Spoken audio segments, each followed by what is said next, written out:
त्याच्यामुळे ज्या काही इन्स्ट्रक्शन्स द्यायच्या त्याला सांगायचं सांगितलं. सर, एकूण मुंबईत मराठा मोर्चा सुरू आहे. जरांगे पाटील बसलेला दुसरा दिवस आहे. काल आपण बघितलं तर CST असेल तर भाग असेल तेवढं तिकडे मराठा मोर्चा होते.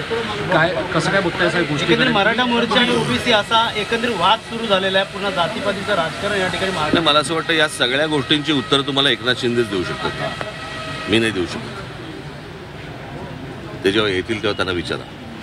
सर, मागच्या वेळेस तुम्ही म्हटलेलं की हे आरक्षण मिळणं, तुम्ही त्यांच्याजवळ समोर जाऊन बोललेला की तो झाला आता विषय, कळलं का? त्या सगळ्या गोष्टी सगळ्यांना माहिती आहेत काय आहेत त्या. मला असं वाटतं याच्यावरचं उत्तर तुम्हाला जे मिळेल ते एकनाथ शिंदेच देऊ शकतील. मुंबईकरांना मोठा त्रास होतोय.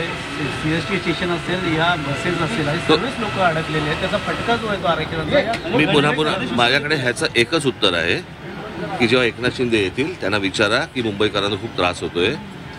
तर ते मागच्या वेळेला गेले होते ना तिकडे, बरोबर की नाही? नवी मुंबईला जाऊन त्यांनी प्रश्न सोडवला होता ना, मग हे परत का आलेत? या सगळ्या गोष्टींची प्रश्नांची उत्तर तुम्हाला एकनाथ शिंदेला विचार. आता निवडणुका म्हटल्या तर पक्ष आपल्या तयारीला यश पाहिजे.